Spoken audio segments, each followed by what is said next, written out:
Hello everyone, it's Kay here. Thank you for joining me today. I've got a rather special little something to share with you. It's a journal made up with hard covers, lovely fixed corners, using a Scrimpingmommy digital as I always do.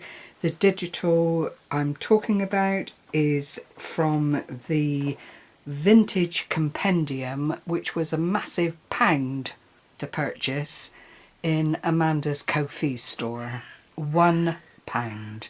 Now I know, because Amanda did a video on this particular kit, it was designed to go with a couple of other kits that Amanda has designed, because she's planning on making rather a large journal from what I can make of what she was saying within the video. And I don't do massive projects these days because I simply don't want to get locked into that amount of time, but I did, whilst I was looking at it and printing it, having purchased it from Ko-Fi, decide that it would actually make a journal in its own right, still using it for the pre-designed purpose of background papers, but it's actually got some images in its own right that's allowed it to come into this format. I also used the Butterfly Children freebie that she gave us a long while ago now, because I wanted to use that within this journal. And there was another, I think it was Vintage Ladies, but they're all of a theme. So all readily available if you're a member of the group. Create with Scrimpingmommy on Facebook, you'll find it in files. If you purchase from Amanda's Ko-Fi shop, then you will find it there. And also if you follow Amanda's YouTube channel, you will see the video she made when she first talked about making this particular kit. There are 13 pages in it. They are all designed to be background pages.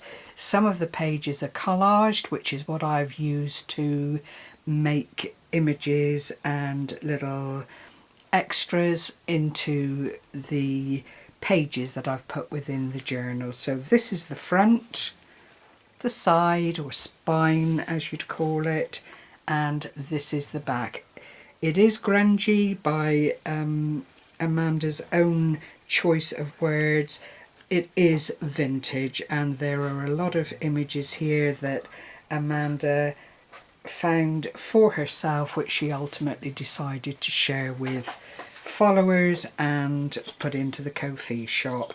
The size of the journal is 8 by, well, 4 1/4 at best. It's not a Slim Jim exactly, but it is a thinner version, and obviously quite tall. So it's not about to be an addition for another project. This is a standalone.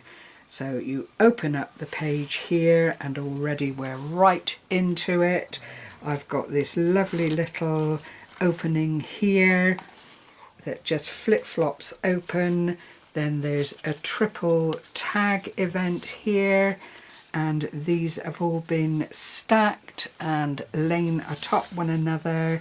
I've put the grommet in the top, but put it in quite loosely because I wanted it to be ultimately movable, so that it could be used either as a journaling spot or take the ribbon out and you've got separate tags to use as you will. Then there is a postcard size, little bit of scribbling if that's what you like to do with it. Plain on the black back with the black card. This little pocket here is obviously very, very simple to do. I think it's 3 inches, roughly speaking. What did I do with my ruler? Oh dear, here it is. Yeah, 3 inches. And then I've just folded it either end of a long piece of card. I think I used 12 by 12 for this, and then folded it over to form this little pocket accessory, if you like. And all of these things fit in here really, really nicely. The ribbon then holds that together once it's threaded back through the eyelet. Then we have a relatively plain background page here, but there is enough interest in the design to leave it as an open page with nothing more going on. Clearly, if you wanted to, you could add photographs to it, you know, whatever you felt was appropriate. And then on the other side is a little paper clip, plain on the back with this lovely little tag edging on it. I've added one of the vintage lady images at the top, inked around with vintage photo distress ink where, you know, I feel I had the need to. Another page here. It's actually quite a small journal insofar as there aren't a huge amount of pages to it, but each and every one of them has quite a bit to offer. Another of the vintage ladies here, and a background, another one here, a plain page, and then we get to the middle, and I've just beaded up some black and beige beads there for the tie off and then tied it into a knot. This is a lovely little flip that just opens up like so. With hindsight, I probably would have put that on and then covered it with the paper, but it was an afterthought when I felt I just needed to add some more bits and pieces to this lovely journal. And then you've got one of the butterfly children here, some wordage, which was also another freebie from Amanda for the group, and this was just simply a mixture of words: pastimes, document, journal, special memories, precious memories, all of that kind of thing, create memories. And I just thought that was lovely to put into this particular arena. And then another page opens and we've got more imagery. You don't need a whole lot of extra things, excuse my phone, to put into this when the papers are so beautifully decorated. And you know, it's not such a busy background, as I say, that you couldn't add a photograph to it or something of your own choosing. Another of the little paperclip things here, some more collaging that I did just by selecting bits and pieces. The vintage lady, this was a back from one of the background sheets, as was this, and it's just a question then of placing them onto the surface that you want to decorate and let it speak for itself. More vintage creations here. Another of the little flips that I've already shown you. And again, this little butterfly was from one of the butterfly children sheets. Well, there is only one, but there are two butterfly children and then 3 butterflies on the one page. So it made sense to, you know, utilize that to make more of a decoration. Again, opening up, this is the very center of the journal. There are 2 little side pockets here, which I've not actually put anything in, but clearly there is space there for memorabilia, personal to someone, photographs, whatever you care to slot in there really. Everything is lined to within an inch of its life, as I always do. Another of the flips here, and another of the butterflies.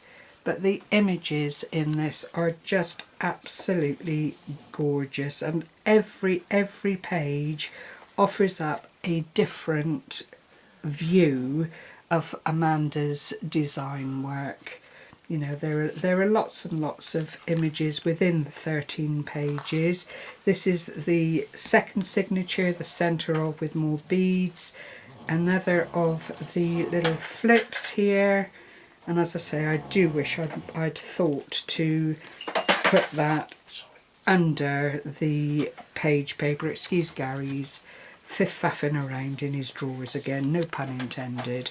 And then there is another of the paperclip clips and another of the little collage sheets. I cut this out from one of the background sheets. It was slap bang in the middle of the page, and I just cut it out, added some wordage, put it on a pre-existing decorative page, which was actually like a book cover within the kit, but it lent itself to that beautifully. And then when we get to the back page here, there is another of the pockets. As you can see, it slots out, and we've got a different set of 3 tags here. Again, with all that movement, I did want them movable for the sake of journaling or whatever else they were, you know, put in place for. And then there is another of the postcard size images in the back. That's how the pocket this end looks. It's all different all the way through, and that is what a background paper kit can be turned into, and I am absolutely thrilled with how it has come about and how the finished item looks, because, you know, Amanda does beautiful design work, and for £1, how could you not want this particular kit in your repertoire of digital papers? I just think it's absolutely glorious. I'm not particularly a grungy person. I do like things to be a little bit brighter perhaps than this is, but I do love that vintage feel, and I think it's captured beautifully within this kit. So thank you ever so much, as always, for joining me today and sharing this time with you. And I hope if you have the kit and you're wondering what to do with it, you'll take inspiration from this and realise just what a little gem that 13-page kit is. I don't believe for 1 minute that I've used every page available in it. In fact, I know I haven't. But, you know, having said that, it is a kit worth having in your little collection, in my opinion, especially if you like to make this kind of thing, and you know, you just want to keep it fairly simple without hours and hours of making extra things to make it look interesting. So thank you again. As I've said once more, take care everyone, happy crafting, bye bye for now.